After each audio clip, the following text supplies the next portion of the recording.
Karena itu insya Allah kita bersemangat untuk mengambil posisi yang pertama sebagai waliullah, orang-orang yang senantiasa beriman dan bertakwa kepada Allah.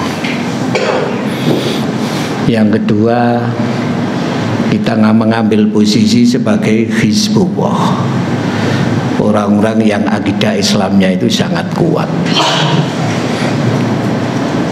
Karena Islam itu tidak lagi berada di dalam Al-Quran dan tidak lagi berada di dalam kitab-kitab hadis, tapi tertulis di dalam hatinya. Apalagi yang menuliskan itu Allah sendiri, sehingga keterikatan ayat-ayat Al-Quran, kandungan ayat Al-Quran, hadis di dalam hati itu lengket. Itu namanya berakidah Islam. Kata Allah di dalam Al-Quran, ulaika kataba fi qulubihimul imana.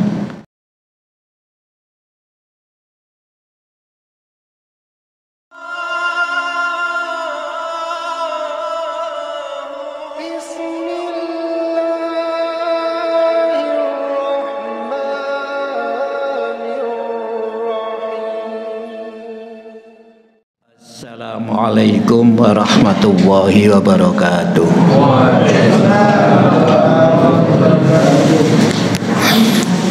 Alhamdulillah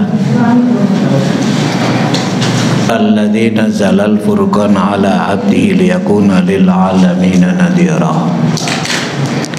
Asyhadu an la ilaha illallah wa asyhadu anna Muhammadan abduhu wa rasuluh. Allahumma salli ala Muhammad wa ala alihi wa sahbihi ajma'in, amma ba'd. Bapak Ibu jamaah sekalian rahimakumullah, alhamdulillah patut kita bersyukur kehadirat Allah Subhanahu wa taala. Insyaallah kita ini bisa betul-betul ya bisa memanfaatkan karunia Allah untuk hal-hal yang bermanfaat bagi kehidupan ini. Insya Allah prinsip hidup kita itu khairun nas anfa'uhum linnas. Sebaik-baik manusia itu yang punya manfaat bagi manusia yang lain. Karena itu insya Allah kita bersemangat untuk mengambil posisi yang pertama sebagai waliullah, orang-orang yang senantiasa beriman dan bertakwa kepada Allah. Yang kedua, kita mengambil posisi sebagai Hizbullah, orang-orang yang akidah Islamnya itu sangat kuat. Karena Islam itu tidak lagi berada di dalam Al-Quran dan tidak lagi berada di dalam kitab-kitab hadis, tapi tertulis di dalam hatinya. Apalagi yang menuliskan itu Allah sendiri, sehingga keterikatan ayat-ayat Al-Quran, kandungan ayat Al-Quran, hadis di dalam hati itu lengket. Itu namanya berakidah Islam. Kata Allah di dalam Al-Quran, ulaika kataba fi qulubihimul imana wa ayyadahum bi ruhim minhu. Mereka itulah yang oleh Allah iman itu dituliskan di dalam hati mereka.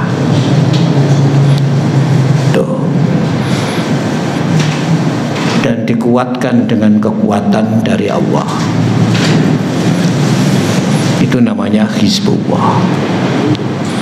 Yang ketiga, kita mengambil posisi sebagai Ansarullah, punya kepedulian terhadap bagaimana agama ini ke depan.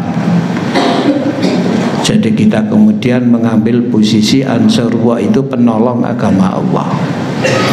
Kita berserikat di dalam perserikatan ini dalam rangka berdakwah, amar ma'ruf nahi munkar, meninggikan kalimat Allah, menjunjung tinggi agama Islam. Oleh karena itu gerakan kita namanya gerakan Islam, gerakan yang berdasarkan Islam, gerakan yang bersifat Islami, dan gerakan dalam rangka menjunjung tinggi agama Islam. Itu namanya gerakan Islam, tentu berakidah Islam.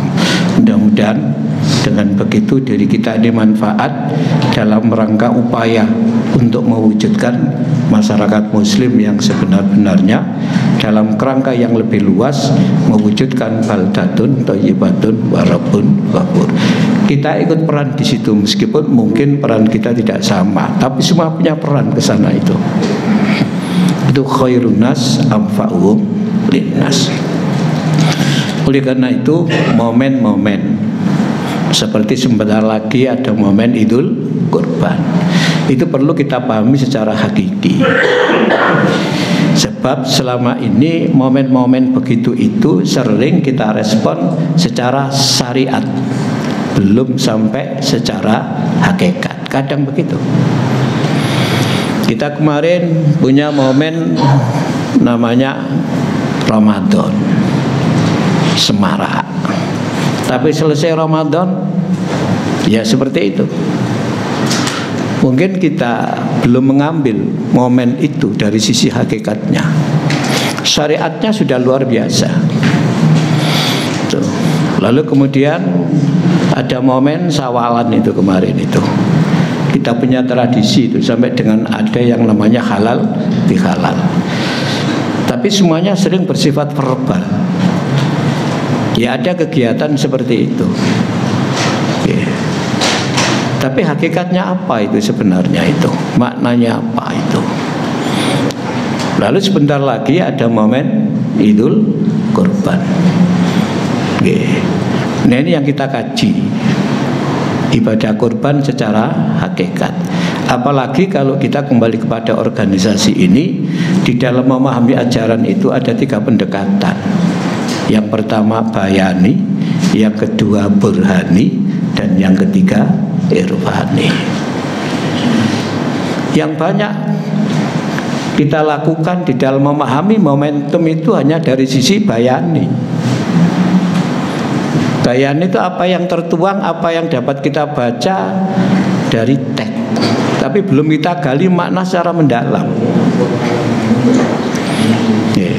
Karena itu kita sering berdebat dalam tataran teks, dan itu tidak akan habis perdebatan itu. Belum kita tingkatkan sampai pada pendekatan burhani, apalagi irfani, belum.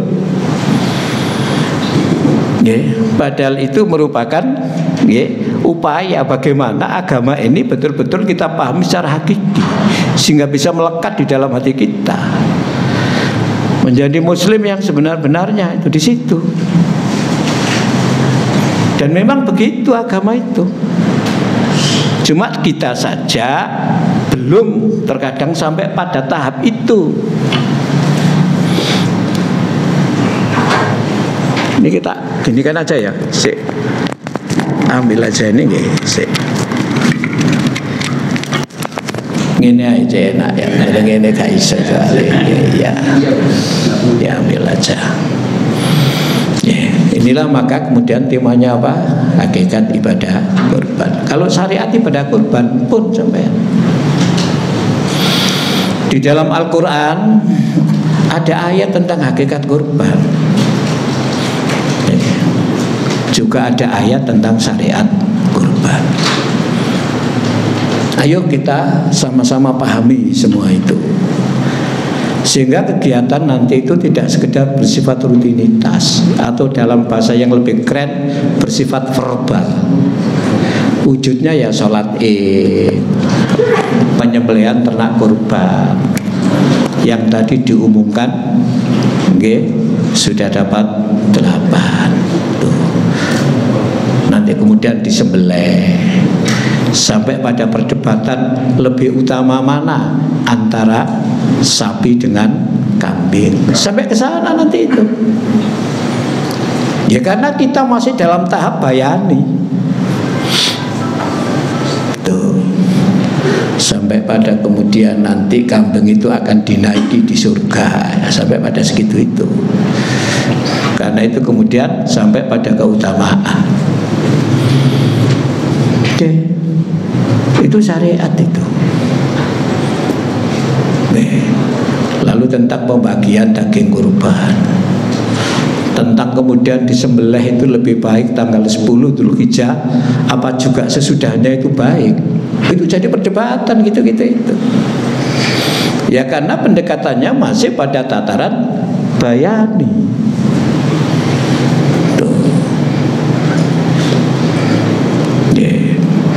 Lalu kemudian soal kulit itu bisa boleh dijual apa tidak? Ya itu akan jadi perdebatan yang tidak selesai itu.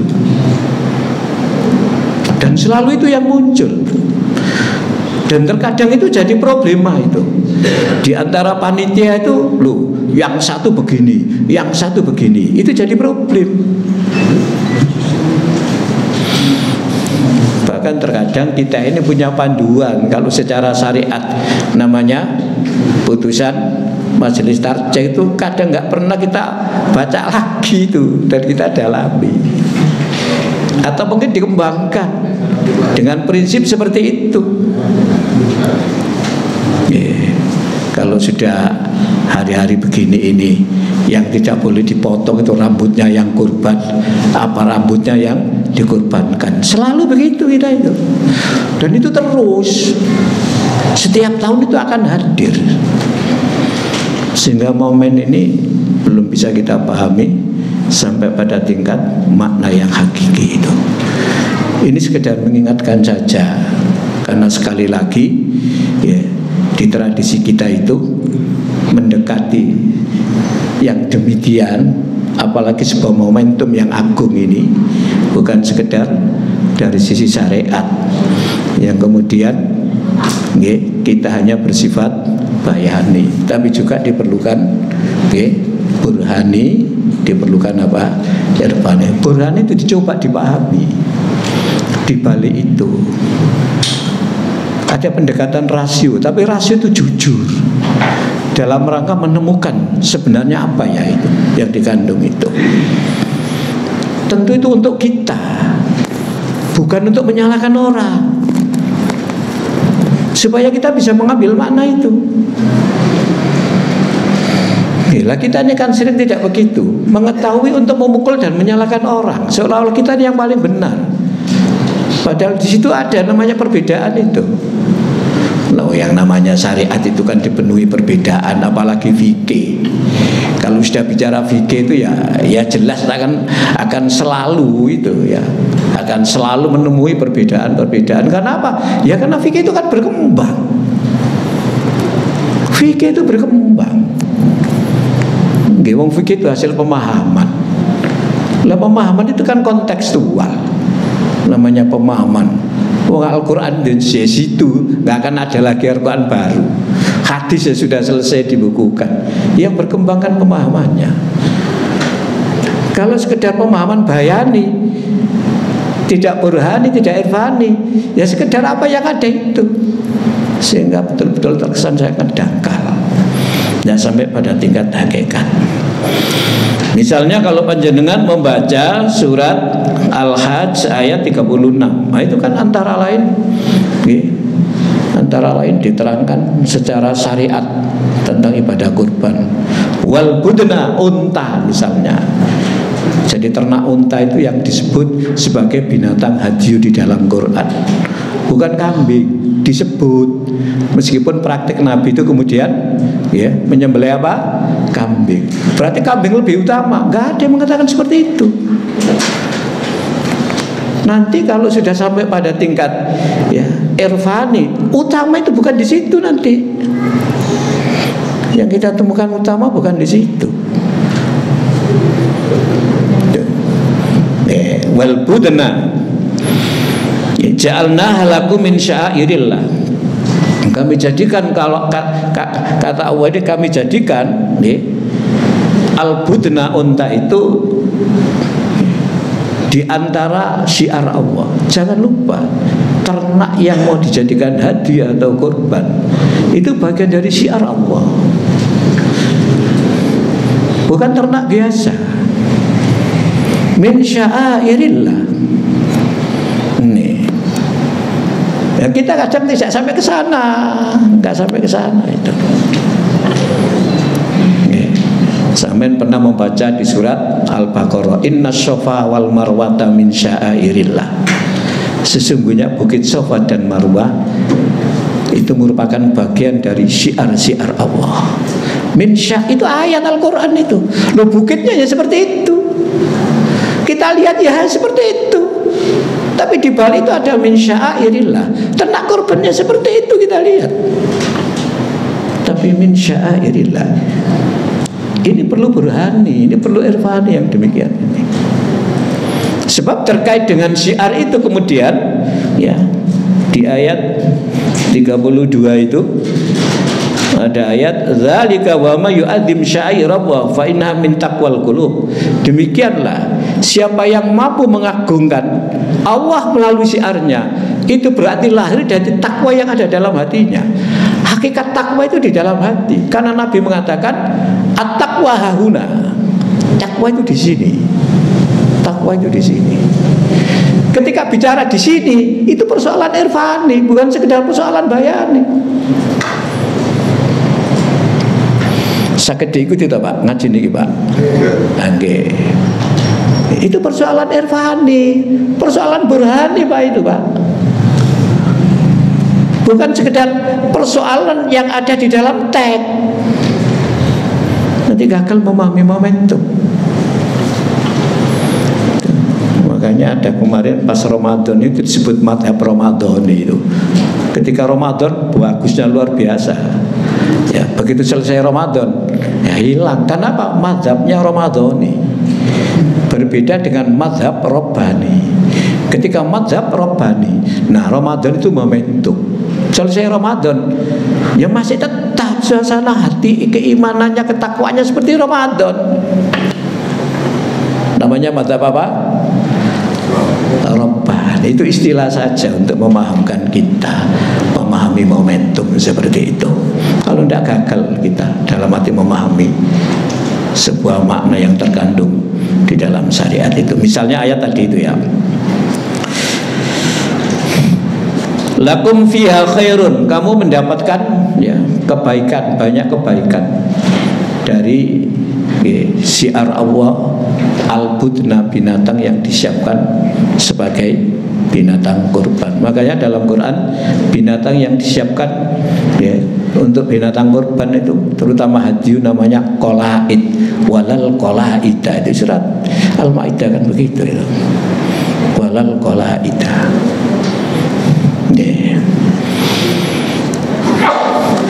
Fadhkurusmallahi 'alaiha sawafa. Nah itu, maka sebutlah nama Allah ketika kamu menyembelih dalam keadaan berdiri. Ini syariat ini. Dilakukan syariat itu. Jangan lupa baca nama Allah saat menyembelih itu. Maka kemudian dalam hadis ada tag apa yang dibaca saat menyembelih itu kan begitu. Karena ini ibadah. Ibadah itu ya penyembelihannya itu ibadah itu.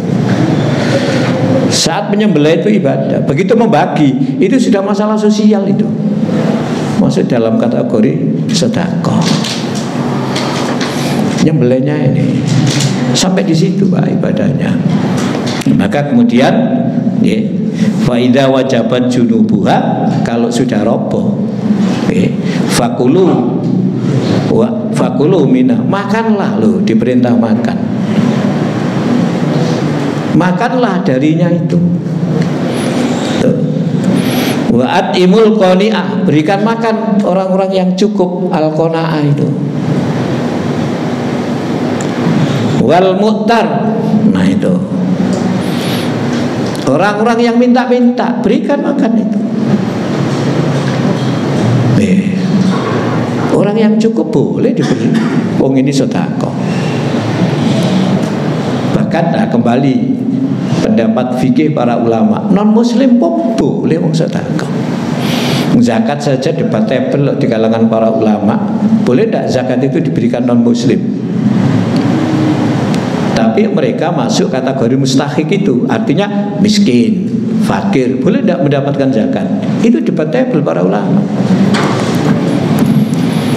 Nggih, itu. Ini sedekah. Sedekah itu bagaimana? Harus tulus kan gitu kan, Pak? Iya. Harus ikhlas. Gitu. Nah ini juga yang terkait dengan hakikat. Kadzalika sakharnaha lakum, demikianlah aku tundukkan unta-unta itu bagi kamu sebagai ternak kurban, la'allakum tashkurun, supaya kamu bisa menjadi hamba yang bersyukur loh. Jadi momentum ini dihadirkan sebagai wahana bagaimana hidup kita ini bisa menjadi orang yang mensyukuri, syukur kepada Allah. Nah, syukur itu apa? Inilah kadang syukur itu begitu dalam, begitu luas, begitu berat, begitu sulit, perlu perjuangan, tapi kita maknai syukur itu biasa, sederhana. Gagal kita bersyukur. Oh, kelompok bersyukur itu nggak banyak kok jumlahnya. Wa qalil min ibadiyas syakur. Sedih kita baku yang bersyukur itu. Nah, ini misalnya ayat ini misalnya, di situ terkandung hakikat ibadah kurban, terkandung syariat ibadah kurban di situ itu. Tinggal kita aja memahami itu. Kita gunakan enggak yang namanya bayani, burhani, irfani itu. Oke. Loh, ini ciri khas kita. Kan gitu Pak Latif ya. Kan ada burhani, ada irfani, ada apa? Bayani itu. Oke. Kalau nggak menemukan kita makna yang terkandung di dalamnya, ya kegiatan rutinitas biasa kita itu. Ayat 37 ini banyak mengandung makna ya secara hakiki. La yanala luhumuha wala dima'uha. Daging-daging itu, darah itu nggak akan sampai kepada Allah. Allah itu nggak butuh daging. Nggak usah rumit, susah soal bagaimana urusan daging, urusan kulit. Yang sulit itu bukan agama, yang sulit itu pemahaman kita, yang sulit itu ego kita, karena kebetulan pemahaman kita nggak sama, masing-masing ego memaksakan diri dalam sebuah pelaksanaan ibadah kayak begini ini. Kehilangan mana kita Pak? Ini. Makanya wawasan fikih itu menjadi penting. Bukan fikihnya, wawasan. Wawasan itu berarti mengerti. Kenapa kok ada pendapat seperti itu? Kok ada seperti ini? Kok ada seperti ini? Padahal mereka sama-sama ulama besar, ayatnya sama, hadisnya sama. Kok kemudian ya begitu sampaikan pendapat kok bisa berbeda? Apa sebenarnya itu? Itu bisa kita temukan secara bayani itu berbeda, tapi secara irfani tidak. Jenengan membedakan misalkan dalam satu masalah antara Imam Abu Hanifah dengan Imam Syafi'i misalnya. Secara bayani ya berbeda, yang satu pendapatnya A, yang satu pendapatnya B. Secara irfani bisa jadi tidak beda. Oh, beliau ini pendapatnya itu tahun segitu. Lalu Imam Abu Hanifah itu meninggal tahun itu lihat lahir Imam Syafi'i, nggak pernah ketemu. Problemnya berbeda.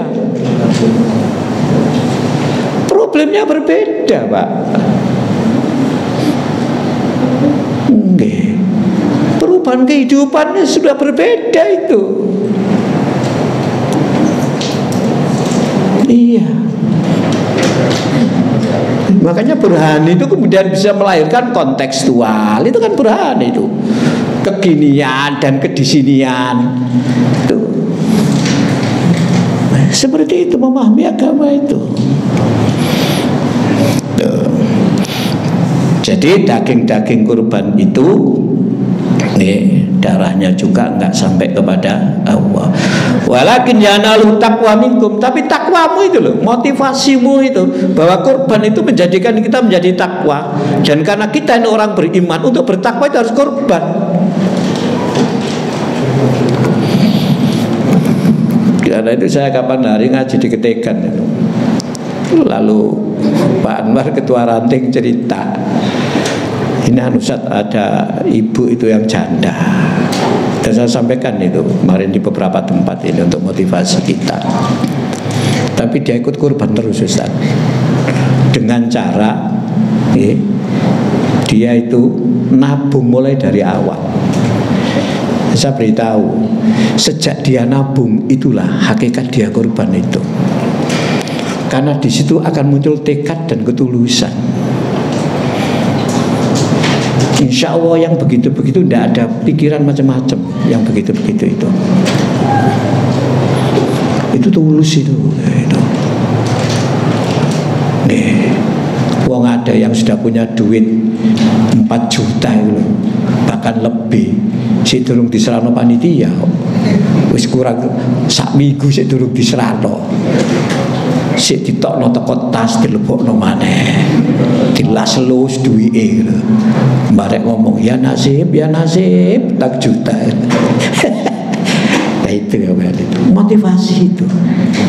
Ditahu itu sedina nyimpen 10.000, saulan 300.000, setahun 3.600.000. Wis iso melok gabungan. Nek nang kene 4 juta karek nambahi sampean 400. Tapi insya Allah ditambahi. Insya Allah Allah itu akan memberi tambahan. Karena apa? Motivasi niatnya sudah untuk itu. Allah tidak akan menghalangi itu. Dimudahkan itu jalannya oleh Allah. Ini namanya memahami secara intuitif atau secara apa? Irfani. Yang begini ini. Dan ini penting kita bangun sekarang. Kalau tidak bolak-balik kita ini saling menghantam karena kita merasa yang paling benar dengan pendapat yang sifatnya hanya bayani itu. Bukan berarti itu tidak penting-penting, tapi kita harus memahami, punya wawasan itu. Ini di mana-mana itu terjadi, kita itu terjebak pada pemahaman model yang seperti itu. Nggih. Kita ini kan senangnya memahami sesuatu itu letterlock ini ya. Kayak kehendak Allah seperti apa yang kita pahami itu. Sehingga kita itu lalu menjustifikasi apa yang kita pahami itu yang benar. Menurut Allah ya begitu itu. Masa begitu? Jangan kalau membaca Suara Muhammadiyah, jangan banyak baca itu tulisannya Pak Mukidi itu. Ya. Jangan banyak baca, tapi kalau membaca nggak bisa sekali sampean. Mungkin masih gagal paham, perlu diulang itu. Karena di situ lebih banyak dia itu mengungkap dengan pendekatan burhani supaya memperoleh yang namanya irfani tadi itu. Dan ini ya takwa itu, takwa. Ketika Qabil dan Habil, Qabil itu anaknya Nabi Adam, Habil juga anaknya Nabi Adam. Mereka diperintah berkorban. Kurbannya Qabil itu tidak diterima oleh Allah. Kurbannya Habil itu diterima oleh Allah. Qabil tersinggung, kurbannya ditolak. Sudah sering saya sampaikan kalau panjenengan membaca kitab tafsir, waktu itu ya, kurban yang diterima itu bukan seperti sekarang, kurbannya disembelih, tidak, persembahan, mempersembahkan sesuatu. Qabil itu karena petani, hasil pertaniannya. Habil itu karena peternak, hasil ternaknya itu yang dipersembahkan. Nah itu nanti disambar kayak ada api, kayak ada petir. Mana yang disambar hilang itu. Itu yang diterima. Kalau nggak tersambar atau disambar tapi tidak hilang, berarti nggak diterima. Makanya kata Al-Quran, yang satu diterima, yang lain tidak diterima. Keterangannya, yang diterima itu Habil, yang tidak diterima itu adalah Qabil. Qabil karena petani, hasil pertaniannya yang dipersembahkan untuk Allah. Itu di Al-Maidah 27 itu loh Pak, 28, 29. Habil karena petani, karena peternak, ternaknya itu yang diterima. Sehingga kemudian di tafsir Al-Qurtubi itu diceritakan ya, sesembelihan besar yang disembelih oleh Nabi Ibrahim itu sesungguhnya sesembelihannya Habil yang tadi itu, menurut tafsir itu. Ini lah penting dari pahami sampean itu. Nah, ketika Qabil tidak diterima kurbannya, lalu bilang kepada Abil, kamu akan aku bunuh. Tersinggung. Ya apa wong loro pada siji gak. Jadi Habil bilang, innama yataqabbalu wa minal muttaqin. Ingat, Allah itu hanya menerima kurbannya orang-orang yang bertakwa. Motivasinya. Lo enggak. Bahwa secara syariat kambing itu, sapi itu harus begini-begini, iya. Tapi ya sekali lagi, innama yataqabbalu wa minal muttaqin. Ini bicara hakikat, Pak. Nah, kalau kita ini ketika memahami hakikat kurban dari sisi burhani dan irfani, itu lalu kemudian kita banyak menggunakan ajaran. Misalnya kita bisa memakai ajaran dalam agama namanya hub, cinta. Nah, itu bisa kita untuk menemukan hakikat di situ. Karena ada amalan hati itu yang berat diwujudkan oleh kita, itu ada 3. Yang pertama hub, yang kedua itu khauf, yang ketiga roja. Itu amal batin. Tuh. Hub itu artinya cinta. Kalau panjenengan mengikuti referensi ya tentang kajian sub-hub ini, maka untuk mencapai hub itu memang orang harus melalui tangga. Maka ada kitab yang namanya Madarijus Sholihin, tangga untuk menjadi orang-orang soleh. Oh gak bisa wong langsung tekan kene mencolot serut kene, gak bisa. Rata-rata tangga yang pertama itu tobat. Orang itu kalau sering mengoreksi dirinya bukan mengoreksi orang lain, ya itu di situ itu bisa kemungkinan naik. Tapi kalau orang itu selalu mengoreksi kesalahan orang lain, kesalahan dirinya nggak pernah diketahui, seolah-olah dia yang paling benar, yang paling baik, sulit mencapai tingkat hub itu. Yang ada kebencian. Yang ada kebencian. Nah, itu teori, Pak, teori yang dibuat. Nanti setelah ya pertama itu tobat, terus sampai pada hub. Al-Ghazali misalnya punya teori itu.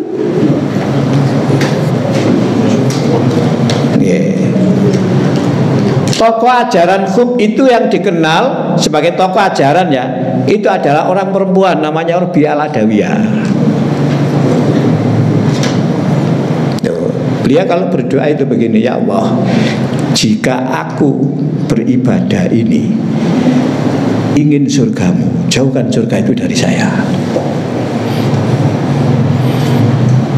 Kalau aku beribadah ini takut nerakamu, masukkan aku neraka. Tapi jadikan aku beribadah ini semata-mata karena aku mencintai kamu. Coba sampean. Ini bicara hakikat begini ini. Sebab orang beriman itu kata Al-Quran, walladzina amanu asyaddu hubban lillah. Orang beriman itu sangat cinta kepada Allah. Loh, ini yang sering hilang, Pak, kita itu. Tidak apa-apa, ini tema saya nanti Idul Adha ini kan khutbah di Banjarmasin saya itu. Ya tak coba tak kasih materi ini.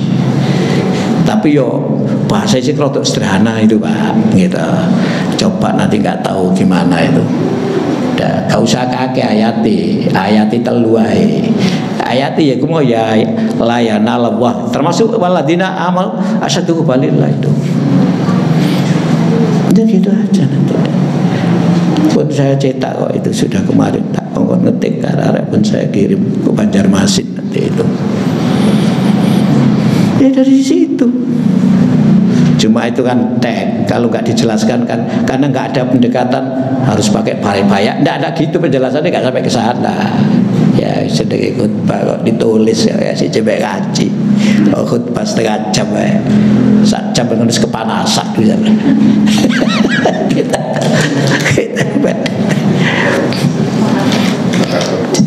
Itu. Kadzalika sakhkharaha lakum litukabbiru ala ma hadakum wa basyiril muhsinin. Demikianlah aku tundukkan onta-onta itu sebagai ternak haju supaya kamu bisa bertakbir kepada Allah, tidak menjadi orang takabur. Iya Pak, orang yang cinta kepada Allah itu akan menjadi orang yang bertakbir kepada Allah. Dan ayat Quran ini, manusia itu kalau nggak bertakbir ya takabur. Dan takabur itu pengikutnya iblis. Iblis itu sangat profesional loh di bidang takabur itu. Wastakbaru wa kana minal kafirin. Nah, itu apa, membangkang itu karena sombong.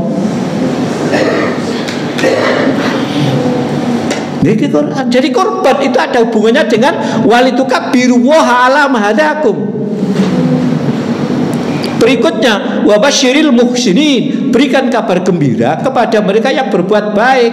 Jadi korban itu juga diharapkan bisa membentuk, melahirkan sikap ihsan di dalam hati kita. Ihsan itu diterjemahkan baik, tapi baik itu ada ihsan, ada khair, ada ma'ruf, ada thayyibun, ada birrun, ada soleh. Ihsan.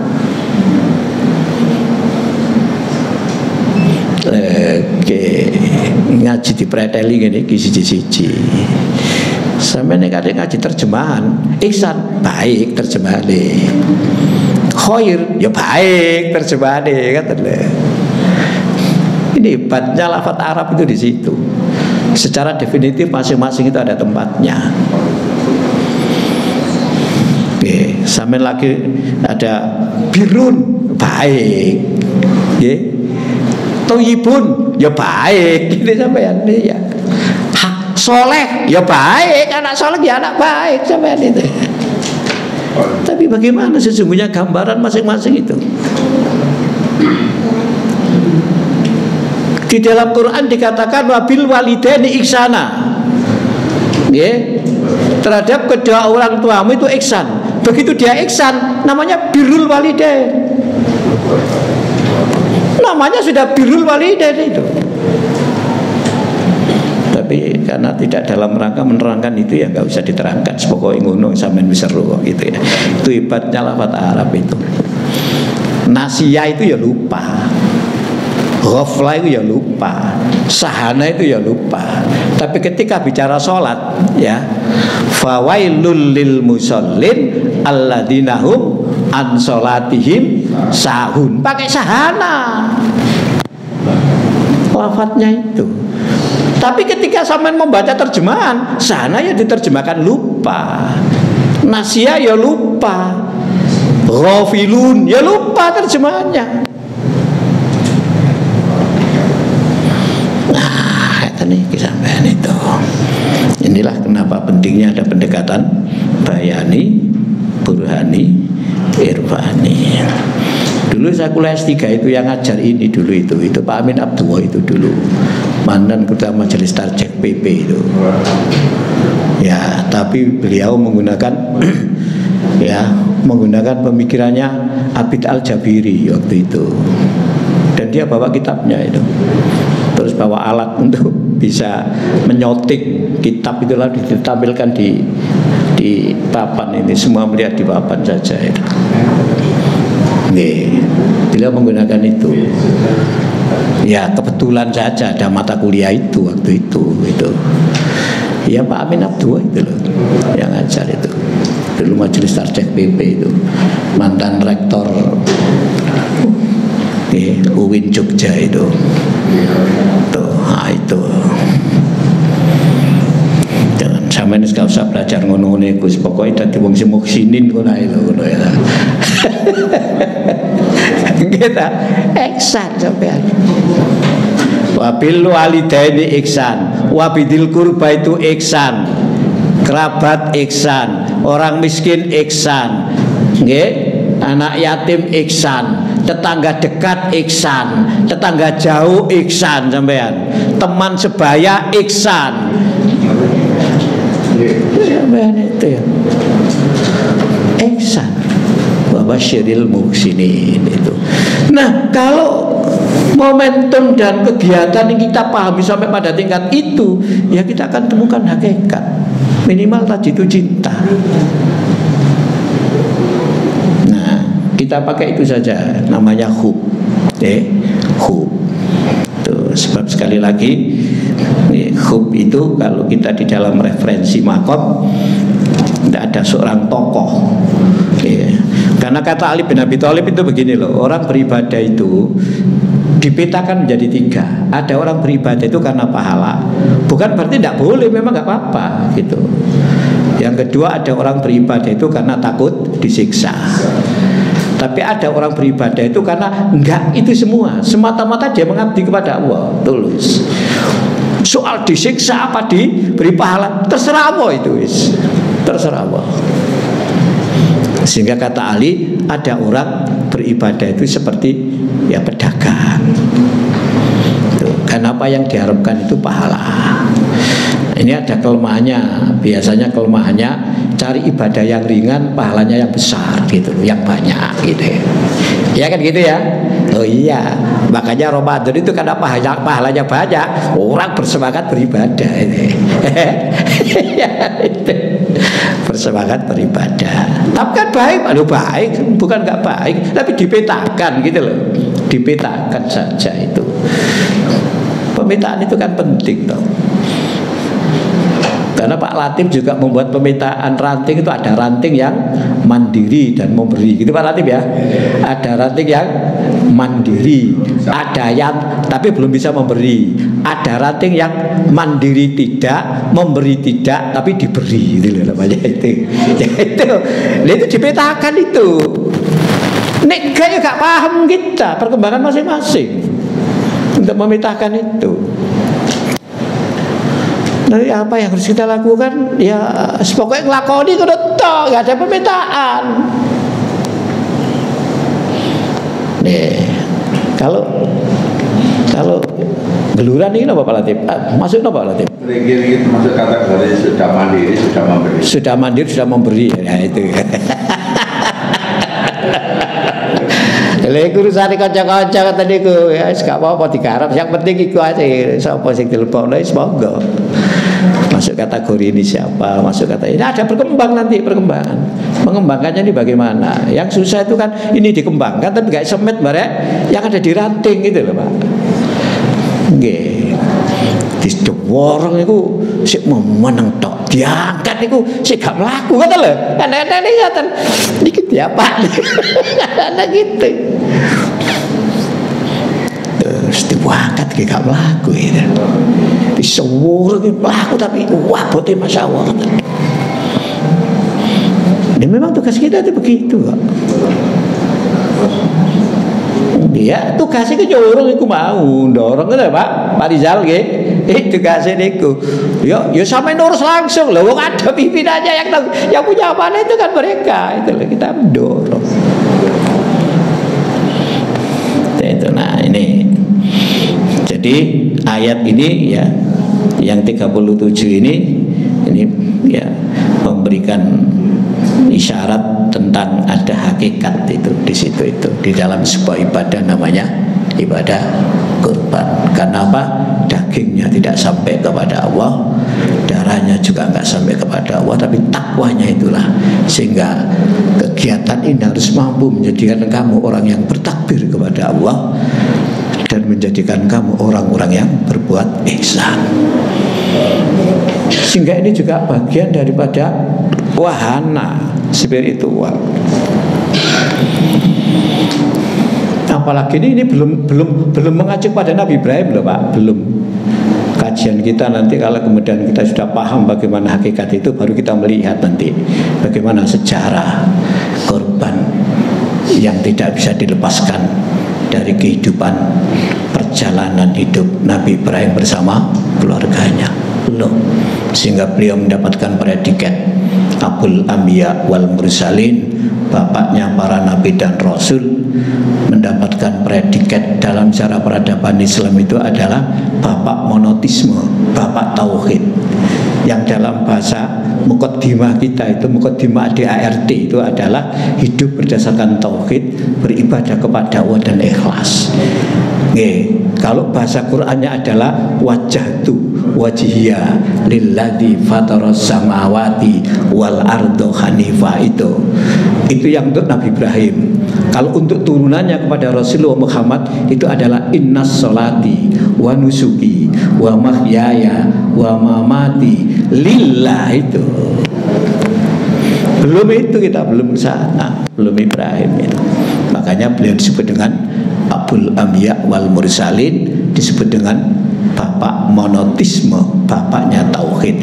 Dan masih ada lagi, ya, masih ada itu, ya.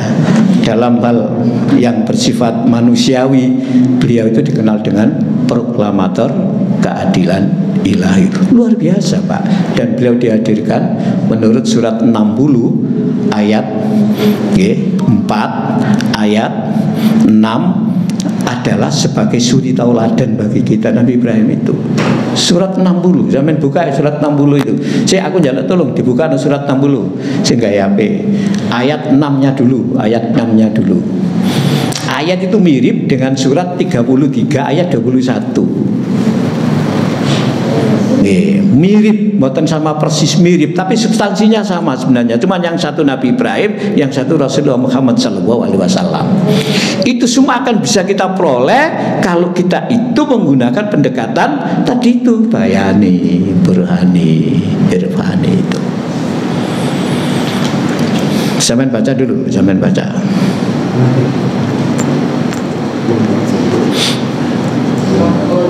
Terjemahannya aja, terjemahan. Ayat 6 dulu. Surat 60, surat Al-Mumtahanah itu loh.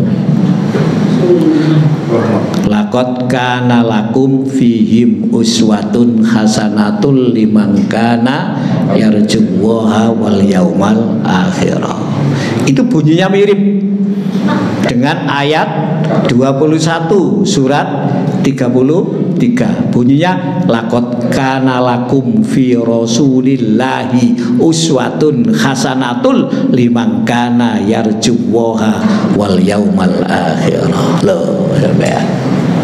Cuma yang satu itu Nabi Ibrahim, yang satu Rasulullah Muhammad sallallahu alaihi wasallam. Buatan ngaji ini saya diikuti dah. Oke, gak apa-apa ya kalau sudah berusaha ngomong sing gampang lah ngono. Ya soalnya sampean biasa gak ngene ngaji ku. Saestu kula niki ero kok. Biasanya fikih. Lho iya. Biasanya fikih. Lho biasanya fikih lah, kula niki lho wong fikih asli kok. Tapi kalau niki mboten tapek ngajar fikih, soalnya apa? Mesti ketemu berbeda. Lek sing ngaji itu gak cocok, wis gak seneng, kok gak cocok kok pendapatnya. Nah, karena belum punya wawasan fikih. Nek kuliah itu gak ada pendapat. Pendapat apa ae diterima. Tapi kon kok berpendapat ngene ku lapo. Itu yang dinilai. Ora senengnya itu yang dinilai, Pak. Ngawur apa ndak dia itu loh. Pokoknya sing pokoke gitu loh, Pak. Enggak menggunakan teori dia. Aku melok pendapat itu fanatik. Itu yang dinilai di situ. Pendapat kok fanatik, enggak rasional. Para ulama saja juga enggak mau diikuti kok. Mereka semua mengatakan ya kalau hadis itu sahih itu mazhabku itu. Iya. Lalu kenapa terjadi berbeda mereka gitu? Padahal semuanya seperti itu. Tuh. Ya, malah kita mengikuti dengan fanatik betul itu. Nah, itu wilayah fikih semua itu nanti itu yang kaji itu. Tapi kita coba fikih itu bisa mengantarkan kepada hakikat. Kalau fikihnya nggak bisa, Pak, ya hakikatnya nggak akan muncul. Kalau syariatnya nggak kita pahami ya hakikatnya nggak akan muncul. Karena itu wilayah bayani, wilayah burhani, irfaninya nggak akan bisa kita peroleh. Bunda, Monggo diterjemahkan. Siapa sing wis buka? Surat 60 ayat 6. Ya. Sungguh pada mereka itu, dalam kurung Ibrahim dan umatnya, terdapat suri teladan yang baik bagimu, yaitu bagi orang yang mengharap pahala Allah dan keselamatan pada hari kemudian. Dan barang siapa berpaling, maka sesungguhnya Allah dialah yang maha kaya, maha terpuji. Nah, itu kalimat terakhir nanti yang beda. Sekarang yang 33. 33 yang berapa? Ayat 21. Tetap sungguh telah ada gitu. Sungguh telah ada pada diri Rasulullah itu suri tauladan yang baik bagimu, yaitu bagi orang yang mengharap rahmat Allah dan kedatangan hari kiamat dan yang banyak mengingat Allah. Mirip Pak itu. Cuma yang satu kepada Rasulullah, yang satu kepada Nabi Ibrahim. Nah, apa yang dicontoh dari Nabi Ibrahim itu diterangkan di ayat 4 itu, nggak usah dibaca, tapi nggak usah. Tadi itu Bapak monotisme itu, dan itu penting. Karena itu tauhid ya di internal kita itu bukan sekedar tauhid mengesahkan Allah dalam arti hanya bertuhan kepada Allah, tapi hakikatnya kayak apa? Tauhid itu sebenarnya di internal kita adalah multi aspek. Semua sisi kehidupan itu landasannya tauhid. Multidimensi. Sering kita bedakan iki tauhid, iki gak. Orang ibadah itu gak bisa dilepaskan dengan tauhid. Orang berakhlak baik itu nggak bisa dilepaskan dengan tauhid. Apalagi Nabi mengatakan akmalul mukminina imanan aksanuhum khuluqan. Mukmin yang sempurna itu akhlaknya yang paling baik.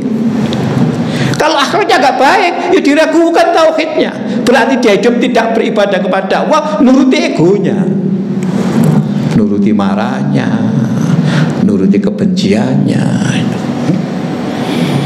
Jadi tauhid itu multi aspek, seluruh aspek kehidupan multidimensi, semua sisi itu landasannya tauhid.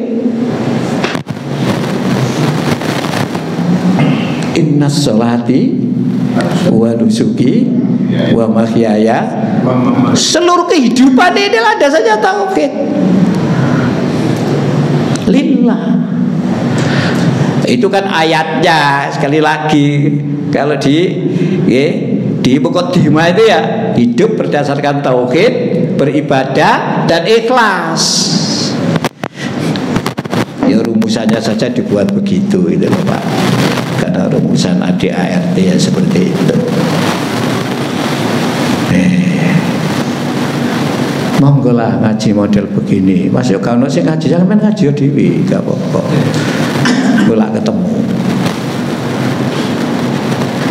Apapun itu sebenarnya secara substantif itu menjadikan kita orang baik. Inilah namanya memahami secara substantif itu begitu. Kalau agama ini dipahami secara substantif itu menjadi fungsional. Sholat, tanha anil faksai wal mungkar, begitu. Lah wong mari sholat kok tambah mungkar, apa? Gegeran. Ya apa sih? Lihat apa ini?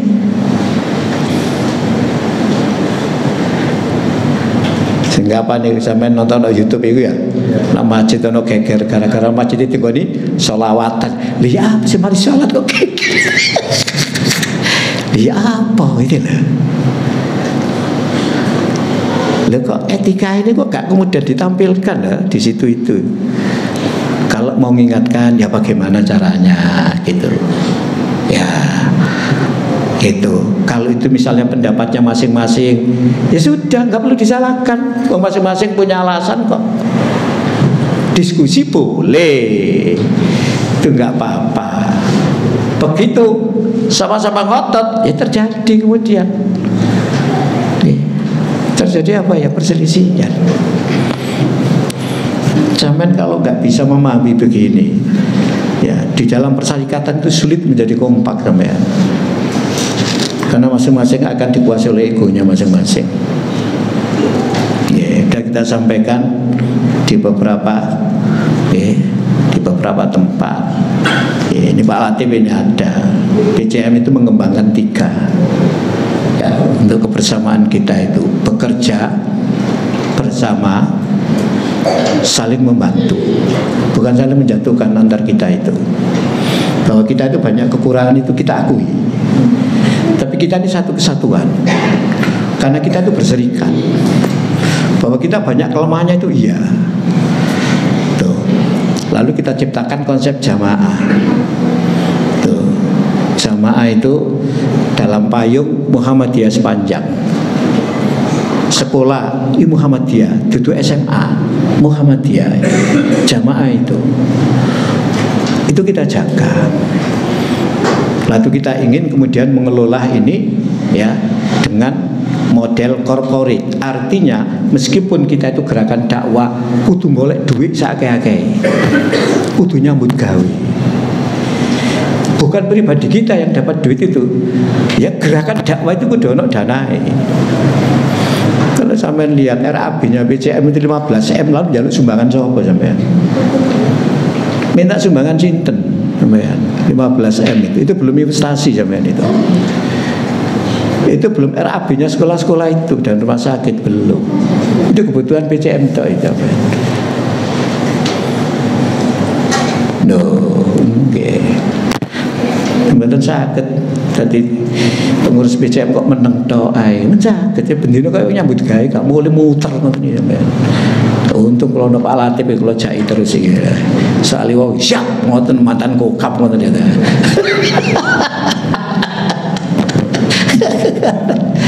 Lah kita itu prinsipnya kita bangun, Pak. Harus kita sepakati gitu-gitu itu. Nek harus masalah entek ngurusi perbedaan-perbedaan itu. Bahwa rapat itu kita perlu diskusi sampai daki. Tapi mari kita itu semuanya itu berpikiran baik kok. Enggak ada yang enggak punya pikiran baik kok. Itu abaikan menurut pikiran masing-masing. Kan enggak mungkin kadang-kadang itu. Harus dituruti semua kan enggak bisa itu. Ya ini dulu, nanti kalau misalkan ini nggak bisa, ya yang tadi itu kan kita kan bisa. Mana itu disepakati, semua komitmen. Rapat menengahi gak ngomong, diputus nonok buri loh ya. Semari putus nonok buri, semua harus komitmen. Nah begini ini kan kenapa kegagalan yang merespon ajaran itu secara irfani. Ini kita durung nerangno hikmah itu Pak. Karena tadi yang saya janjikan pendekatannya apa? Pendekatan ini bukan itu loh. Tadi kok pendekatan apa? Menggunakan teori apa? Hub cinta. Yes, waktu ini wis mari sak jam iki. Kula simpulno ngene ae. Nabi Ibrahim itu belum dikaruniai oleh Allah anak sampai usia senja. Padahal bagi para nabi, anak itu adalah generasi mendatang yang disiapkan. Orang mukmin itu adalah orang yang antara lain punya kekhawatiran mendatang ini kayak apa itu. Tuh, terutama terkait dengan akidah itu. Itu bisa sampai lihat para nabi. Nabi Yakub itu ketika mau meninggal, anaknya itu dipanggil semua. Terus ditanya, yang kamu sepengjembah, sepeninggalku nanti itu apa? Itu artinya punya kekhawatiran. Para nabi itu juga begitu. Nabi Zakaria itu ya rambutnya sampai putih belum punya anak. Bukan berarti rambut putih itu golongan putih, ya memang sudah tua gitu loh. Rambutnya isi jenis saiki gitu loh. Tapi bagaimanapun sing jenenge rambut putih ya mesti usia sudah senja lah.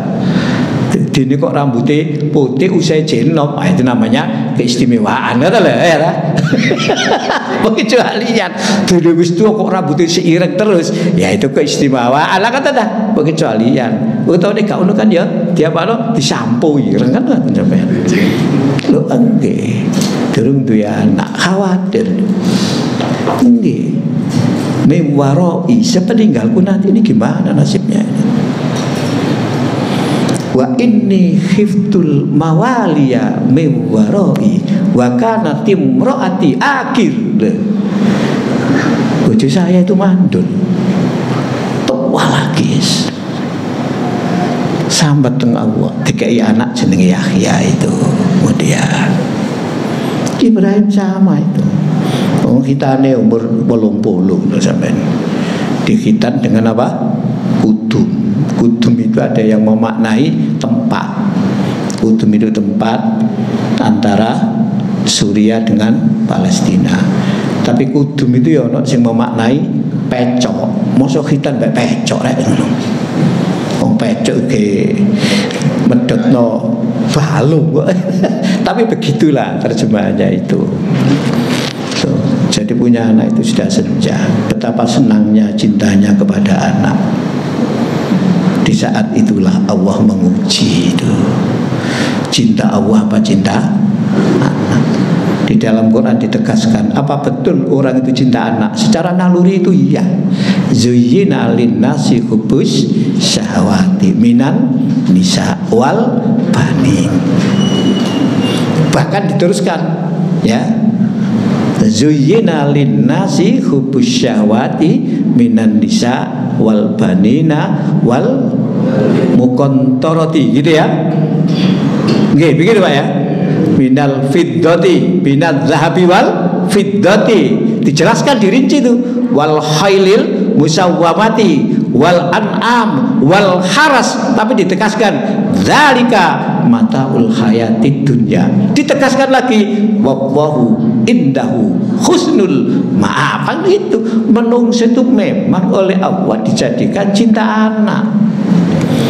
Makanya masih anak ngerepoti, ibu-ibu ku bolak-balik kepengen ngelahir. Nah ini itu. Iku biyen, ibu-ibu biyen. Nek saiki wis ana fenomena wong kawin gak gelem duwe anak lho. Kono niki. Saya 2 kali bimbing mahasiswa yang itu yang membahas persoalan itu.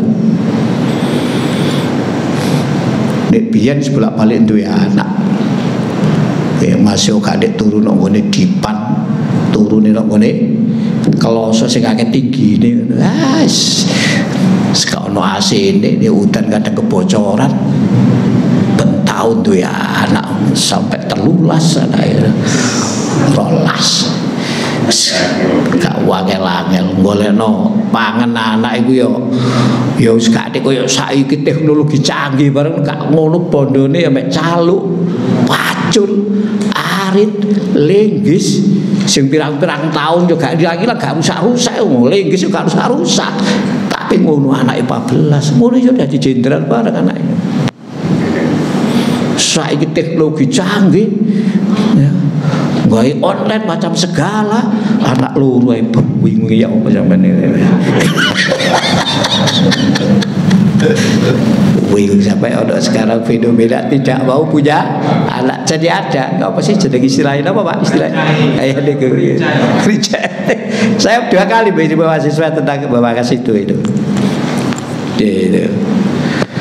Jadi nikah itu Pak. Sekarang nikah itu kan model-model Pak. Buahnya ada nikah namanya nikah pertemanan itu.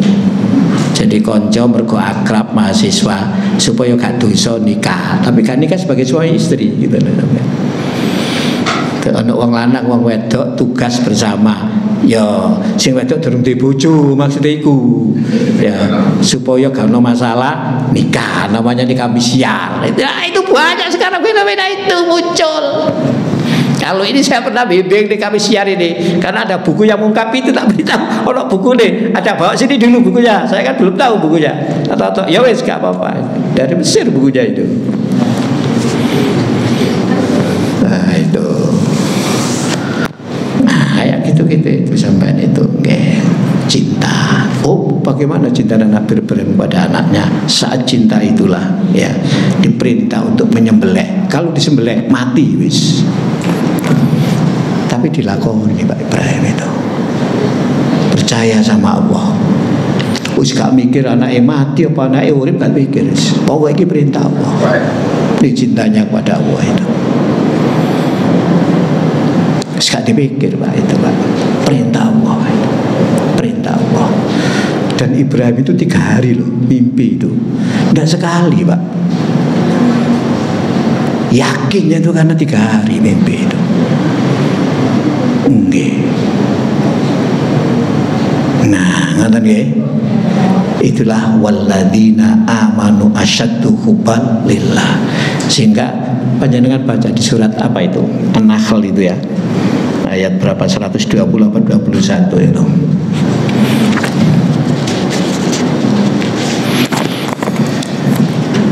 Yang menerangkan Ibrahim itu loh.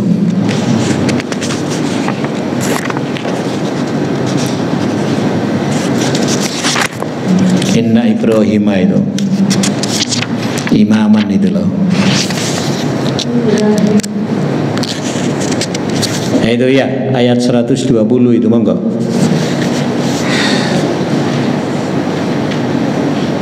Sungguh Ibrahim adalah seorang imam yang dapat dijadikan teladan, patuh kepada Allah dan hanif. Sangat patuhnya itu luar biasa kepada Allah. Cinta luar biasa Pak, harus seperti itu. Lengge. Dan seterusnya itu sampai syakiran li an umillah itu sangat mensyukuri karunia Allah. Syakiran itu aduh Pak isim tabdil itu sangat mensyukuri, bukan sekedar syukron ya. Isim tabdil itu syakiran, orang yang sangat mensyukuri li an umillah seluruh nikmat Allah. Seluruh nikmat Allah. Itu dan masih banyak yang terkait dengan Nabi Ibrahim itu. Nah, sebagai kesimpulan jangan buka surat 24 ayat surat 9 ayat 24. Nah itu saja, karena belum saya terangkan sampai detail yang ini ya, yang hub itu ya tadi ya. Tapi di situ aja antara lain secara hakikat itu bagaimana kita ini menjadi orang yang tunduk patuh, cinta kepada Allah, cinta kepada agama Allah, cinta kepada makhluk Allah. Bagaimana hidup ini dilandasi dengan kesenangan. Dalam bahasa hadits, dalam bahasa Al-Quran, azizun alaihi ma'anittum, harisun alaikum bil mu'minina raufur rahim. Itu sifat Nabi itu. Tuh, ketemu. Monggo dibaca terjemahannya. Katakanlah, jika bapak-bapakmu, anak-anakmu, saudara-saudaramu, istri-istrimu, keluargamu, harta kekayaan yang kamu usahakan, perdagangan yang kamu khawatirkan kerugiannya, dan rumah-rumah tempat tinggal yang kamu sukai lebih kamu cintai daripada Allah dan Rasulnya, serta berjihad di jalannya, maka tunggulah sampai Allah memberikan keputusannya, dan Allah tidak memberi petunjuk kepada orang-orang fasik. Ya, itu semacam ancaman gitu loh, itu semacam apa? Ancaman. Katakan Muhammad, jika bapak-bapakmu, anak-anakmu, saudaramu, pasanganmu, keluargamu, harta benda yang kamu kumpulkan, perdagangan yang kamu takutkan kerugiannya, rumah-rumah tempat tinggal yang kamu senang merasa nyaman tinggal di dalamnya, lebih disukai daripada Allah, Rasulullah, jihad di jalan Allah, titenono kan ya gitu kan. Napa? Titenono kan ya gitu loh itu. Maksudnya itu begitu. Titenono kan. Napa titenono itu kenapa tuh Pak? Itu bahasa kita itu gitu. Bahasa Quran yang tadi itu. Kok dek-dek gini-gini titenono kan ya gitu ya itu. Oke. Nah, pun gak usah takut, direnungkan aja. Karena ini bukan berbicara soal fikih. Nek fikih tentu akan banyak pertanyaan, tentu akan jawab banyak, akan ada banyak jawaban, dan tentu akan ada banyak ketidakpuasan itu loh sampean itu. Oke. Katanya ya bagus, pokoknya yang tadi bagus. Jadi kita tadi mempelajari di beberapa ayat tadi, seperti ayat berapa tadi, surat 60 ayat 6 33 32, bahwa kita harusnya meneladani, mengikuti suri tauladan baik Nabi Ibrahim maupun Nabi Muhammad. Sebenarnya nggak hanya itu ya, mungkin banyak nabi-nabi yang lain. Dan kalau kita pelajari tadi itu, Nabi Ibrahim ini orang yang luar biasa, artinya banyak cobaannya, seperti sampai tua belum punya anak. Nah, masalahnya ini Ustaz, kita aja kadang diberi cobaan kecil aja sudah mengeluh, kepingin hidup kita itu lancar-lancar seperti itu. Nah ini bagaimana kita itu bisa mengikuti suri tauladan? Lah ya Pak. Itu sekali lagi Pak, itu kalau pemahaman kita terhadap agama ini sifatnya sampai pada irfani, kita itu menemukan banyak hal Pak. Dongge. Kita kemarin dididik Ramadan itu ya, melahirkan Syawal. Syawal itu diwujudkan kemarin dalam kegiatan Syawalan. Isinya itu saling memaafkan Pak, membangun silaturahim, lapang dada, mengendalikan marah. Itu tidak mudah Pak, itu Pak, sangat sulit itu. Kita ini ngomongnya mencontoh Nabi. Nabi itu didoni wong lek gak muring-muring sampe. Lah awak dhewe kegenjeret sepeda, kegenjeret banyu lho, ngamuk-ngamuk sampean. Makanya ojo titik-titik ngomong aku wis koyo Nabi lho, nyontoh Nabi. Nek nyontoh cuma mlebu masjid kaki kanan dulu, keluar masjid kaki kiri dulu, arek cilik wis iso. Nggak perlu kita dewasa.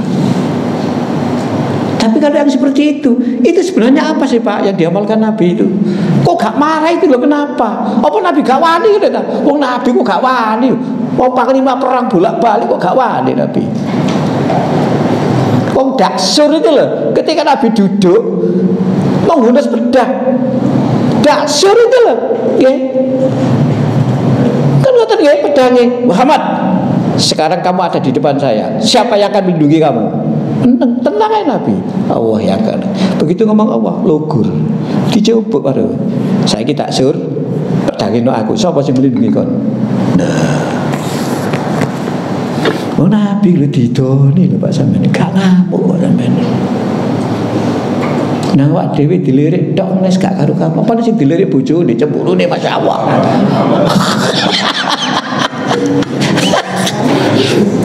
Lewat kali itu kita perlu pakai irfan itu menjadi penting Pak. Apa sebenarnya itu yang dia Pak? Lu piye to? Oh Nabi lu hijrah nang Thaif, wis disawati watu, wis berdarah kok ngomong nang malaikat Jibril ketika Jibril mau menghancurkan mereka dengan mengangkat batu. Lu jangan, lu Nabi kok jangan lu ngono opo sebenarnya? Kalau enggak pendekatan irfan betul sakit Pak. Menemukan itu. Lho sampai nek cerita Nabi kok tadi ku kuat Pak. Contoh. Sampai buka itu surat An-Nur ayat 11 itu. Surat An-Nur ayat 11. Itu bagaimana ya mensikapi berita bohong terhadap istrinya Nabi Aisyah. Itu. Monggo sampean itu. Ya.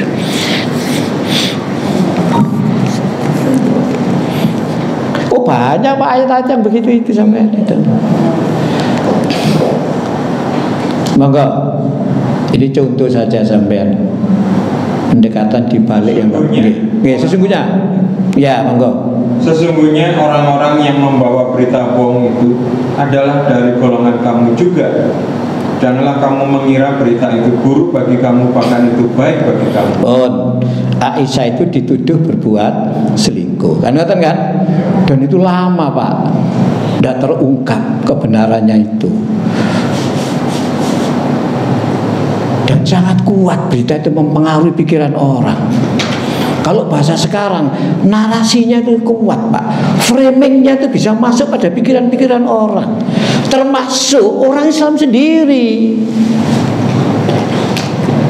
Itu bahasa sekarang kan narasi ya Pak ya, bahasa sekarang gitu ya, narasi gitu. Orang ya bagaimana dibawa, diciptakan sebuah frame pada sekarang itu supaya orang masuk di dalam suasana seperti ini itu, sehingga orang itu percaya meskipun dia nggak ngerti apa-apa itu percaya itu loh. Karena dia percaya, lalu dia ikut ngomong, ikut berbuat, melakukan apa yang dipercaya itu. Padahal yang dipercaya itu hanyalah merupakan narasi itu. Kebenarannya belum tentu. Itu terjadi pada Nabi. begitu diungkap bahwa berita itu tidak benar gitu ya, nah, lalu Nabi diingatkan, Muhammad, sebenarnya yang ikut menyebarkan berita bohong itu ya orang dekat-dekatmu sendiri itu, ya orang Islam sendiri kena provokasi. Tapi kamu jangan menganggap buruk berita seperti itu. Itu akan membuat kamu baik. Ini kalau nggak pendekatan intuisi benar sakit, Pak. Lu ya apa yang diberita lo bohong nggak akan membuat baik gitu loh. Loh iya. Ini namanya orang berpikir dalam itu Pak. Bijak dia begitu itu jawabannya. Tidak sulit Pak kita kalau tidak sampai ke sana itu oke.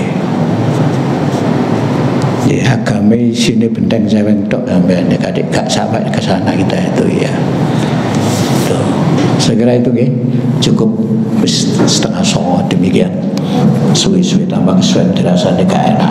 Kurang lebihnya mohon maaf. Rabbana hablana min azwajina wa dhurriyyatina qurrata a'yun waj'alna lil muttaqina imama. Rabbana taqabbal minna innaka antas samiul alim wa tub 'alaina innaka antat tawwabur rahim. Rabbana atina fid dunya hasanah wa fil akhirati hasanah wa qina adzabannar bi rahmatika ya arhamar rahimin. Walhamdulillahirabbil alamin.